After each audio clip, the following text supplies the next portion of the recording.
All right, so this next lesson, we've been kind of going over the already gone. I'd like to go over the beginning part at some point. It's a little more advanced, the beginning intro. So I'm not going to give you that yet. So what I decided to do is I'm going to get into the 12 bar blues as well. One thing we want to get into is the technique of using the 12 bar blues. Plus I want to get into pentatonic scales again, because we're going to, we'll do a mock solo at some point where you can learn how to do some soloing over like a key like this song. This is in the key of G, right? We have that going on with this song. So in the key of G, you can play the G scale, G major scale, or you can play E minor pentatonic. That's your E minor pentatonic scale. We have the, or you can play that as well, or you can play the G major scale, pentatonic scale. So we have that as well, but then we also have the E minor pentatonic that quite often people solo over this song with. So what we're going to do first is we're going to go over some of the blues shuffling. So I did with the already gone, kind of get you into that blues shuffling, but understanding the blues shuffle and all that stuff is going to be important as well.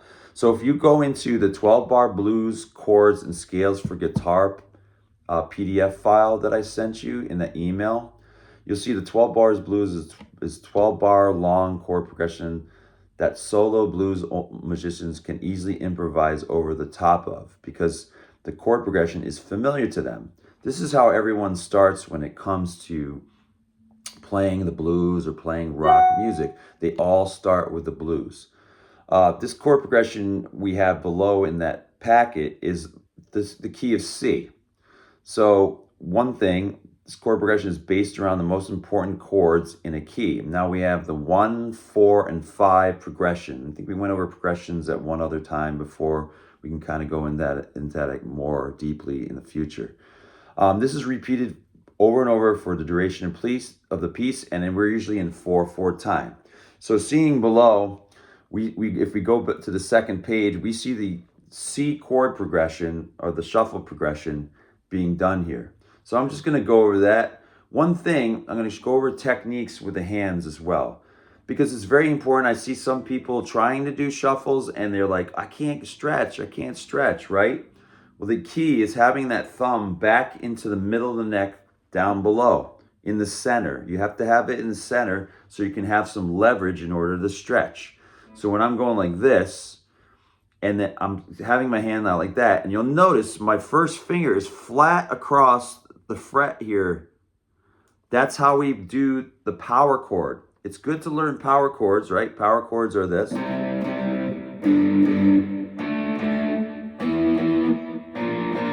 That's just an example where I can kind of shift that same fingering pattern and that same technique, and I can use it across the neck.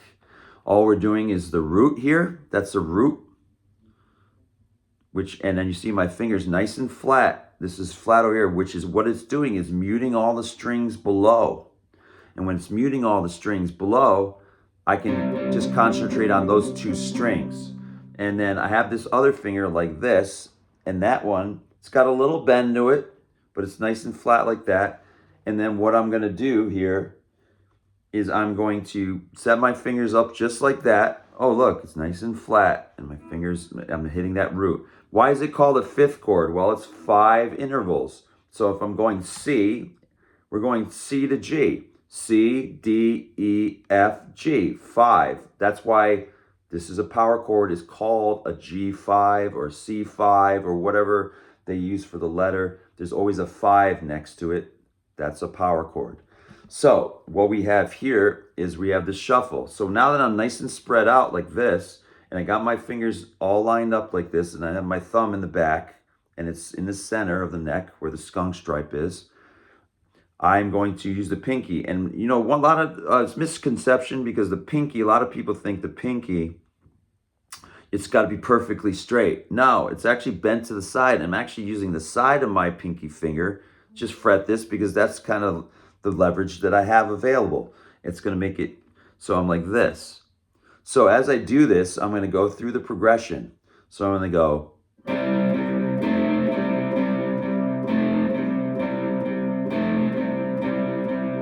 Downstrokes.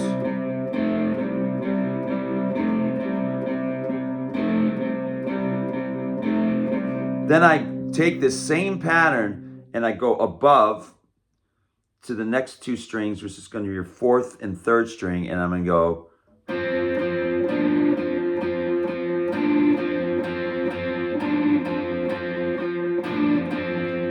Then I go back down and I do the next.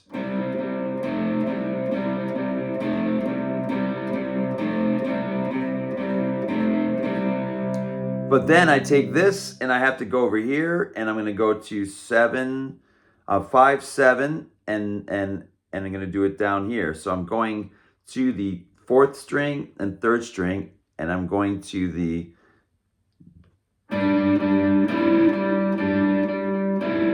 and that's only played twice, right? That's the G. And then I'm going back down here to F for that turnaround. And then I'm going to C. And then they do like sort of a, you could say, it does a ending piece resolve.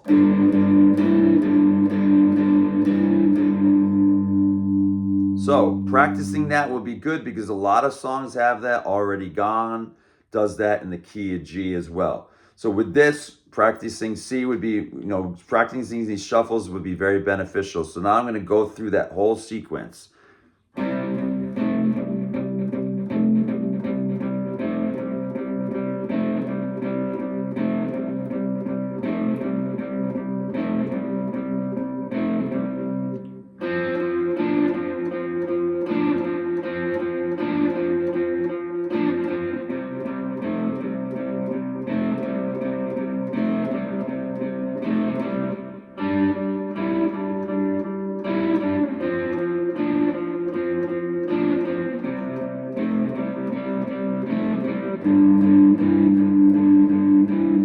And it just goes into a loop. It's the same thing. Now, Already Gone is sort of the same thing as well. We're doing, so when we go,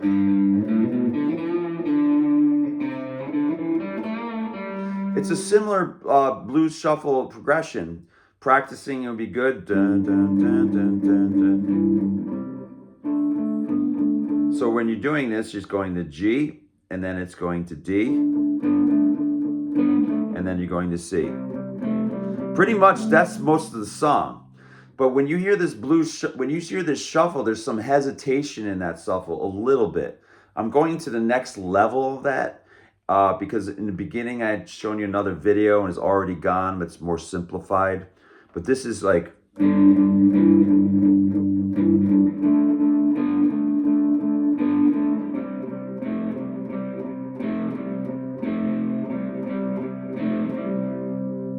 See that little da-na-na-na-na-na-na? It's like a look at the hesitation that's in that song. So if I sing this as well, well, I heard some people talking just the other day. See that little pause in there? There was a little bit holding of a note. That's what they do in the real song.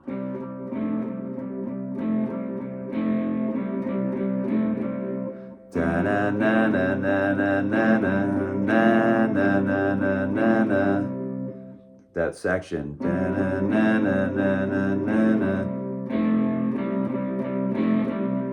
Little bit different at the end.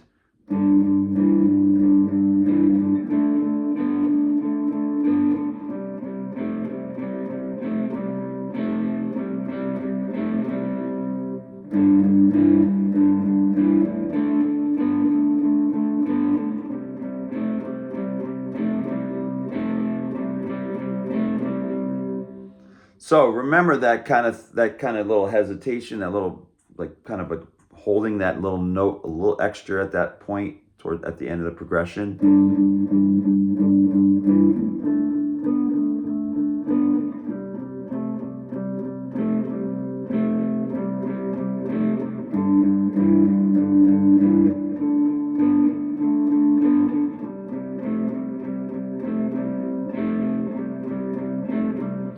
Getting that down, and then also doing the other shuffle, getting some more practice in shuffles and different keys. Try doing C like we just did earlier, like on that in that book or that document, the 12-bar blues chords and scales for guitar. Try the key of C, that whole shuffle, and then also the Already Gone shuffle as well, that with the holding of that extra note there. Now, the next thing, as I was getting into, was getting into pentatonics. We're going to get into those again. I would definitely, we've been doing A minor pentatonic. But this song, we were in G. Already Gone's in G. So quite often, we could use the E minor pentatonic scale because it's something we're familiar with from before. So what I would do is start working on E minor pentatonics. I work on at least the first couple shapes, but I'm going to give you all of them. So when I do E minor pentatonic, obviously the first position, if we want to start from here, is open notes as well, because we have the nut to deal with. So that's first position there. So that's the 3rd fret, and then we go to the next string, A, B, 2nd fret, keep going down, and then 3rd fret. That's that first position. Now we know the second position after that. We have the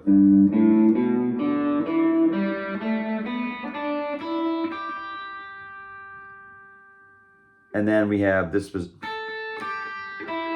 second position.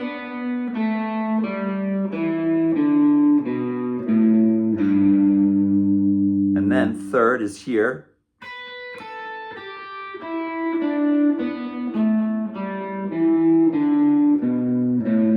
And then 4th.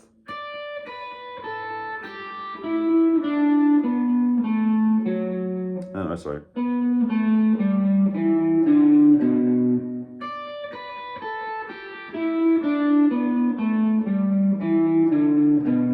And then 5th.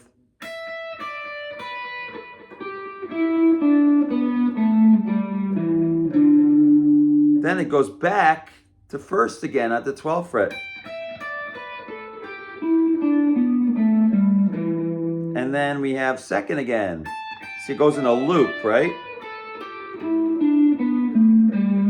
Now, a lot of players, a lot of people go, they may use those little kind of licks up here, but a lot of times I'm not soloing up here and doing bends. Quite often we're going to somewhere where it's much easier, especially like with something like Already Gone, and we're playing pentatonics up here. Just sounds better. It's just overall a better place to play. Now, one thing I will have you do is going and starting to memorize at least the first 2. And what we can do is we start at the 12th fret, because that's basically where we're going to be soloing. So we'll do the first one here to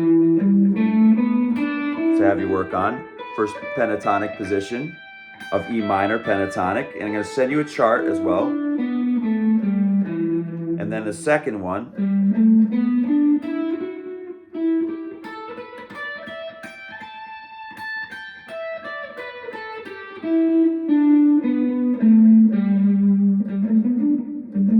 So you want to use that second finger. So 2nd.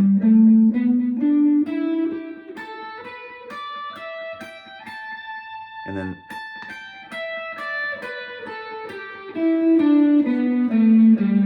so just like the chart for the pentatonic scales, like all those fingering charts that was in the packet, it's the same deal. So it's 2, 4, 1, 4, 1, 4, 1, 3. 1, 3, 1, 3. That's the second position. With this is 1, 4, 1, 3, 1, 3, 1, 3, and then 1, 4, 1, 4. So let's start with the first two at least, and then we'll you know, and if you want to do the third one, you can do the third one as well. That's, you know, but I would recommend maybe 1 and 2, you know, get those down in your memory in the key of E minor pentatonic. And then what we're going to do next is we're going to get into licks and all that stuff, incorporating licks, and we'll formulate our own solo. So I think that'll be good. We're just to summarize what we're doing with this lesson is the blues shuffle, and doing the swinging and working in the 12-bar blues chords and scales for guitar packet document, working on those blues shuffles, and then working on Already Gone, that shuffle as well, with that extra hesitation that's in there, with the extra hold of that note, and then E minor pentatonic, first position and second position. Sound good? We'll see you next week. Thanks.